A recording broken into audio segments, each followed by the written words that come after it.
You're doing great getting your head around all these loops. I think you're ready for something a little bit more complex. We're going to explore what happens when you get loops inside of loops. Does that make your head spin? Don't worry, we're about to break it down for you with a couple of examples. Have you ever played dominoes before? There's a bunch of fun games you can play with these tiles.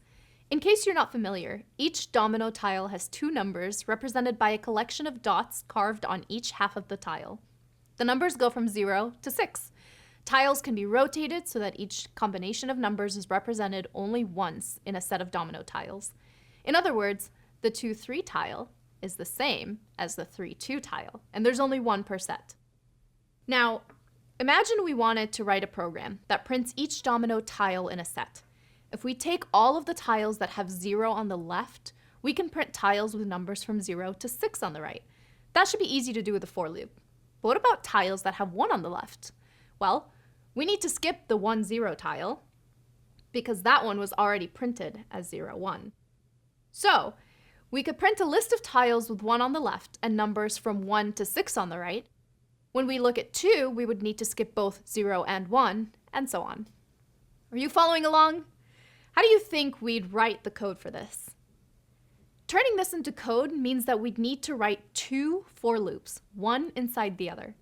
This is what we call nested for loops. Check out how this looks in Python code. For left in range 7,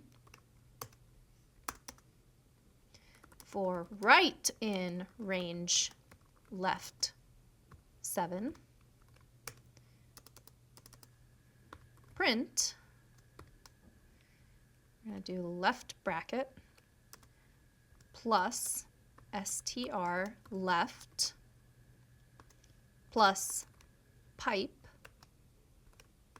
plus str right plus close bracket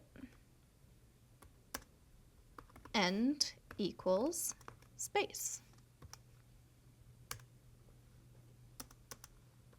And print. In this code, we're using a new parameter that we pass to the print function. This parameter is called end. Normally, once print has taken the content we passed and written it to the screen, then it writes a special character that creates a new line called the new line character. If we want print to write something else instead of the new line character, we use the end parameter, like we see in this example. Notice how the second for loop iterates over a different number of elements each time it's called as the value of left changes.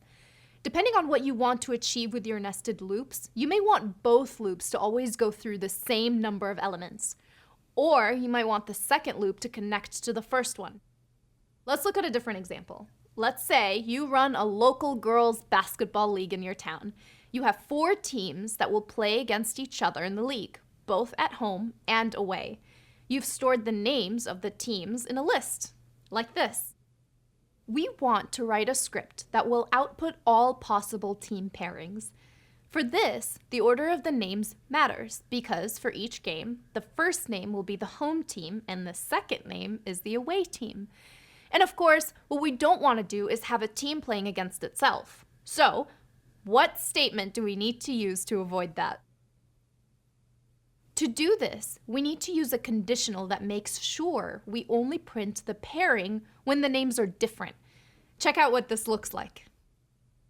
For home team in teams, for away team in teams, if home team not equal to away team, print home team versus away team. Success! As you can see, nested loops are super useful for solving certain problems, like pairing teams. What it doesn't solve is the question, who would win in a face-off between dragons and unicorns? If only there were some code for that. Anyway, we've seen that nested loops are a handy tool, but we need to be careful not to just blindly apply them to any problem. Why? Well, because the longer the lists your code needs to iterate through, the longer it takes your computer to complete the task. Let's say your manager asks you to do an operation that will run through a list of 10,000 elements.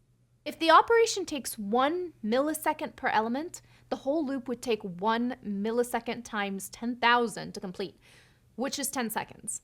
Now, imagine we add a nested loop that has to go over the same 10,000 elements.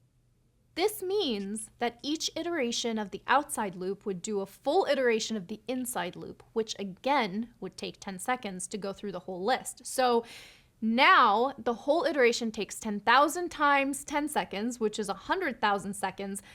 That's over 27 hours. I have the patience of a gnat, so that would definitely not work for me. This doesn't mean we shouldn't use nested loops. They're a useful tool in solving problems that require them, but we need to be careful of where and how we use them. Throughout this course, and ones coming up, we'll look at a lot of techniques that can help us pick the right tool to use for each type of problem. Up next, we'll look into some common errors that you might come across when writing your for loops and what to do about them.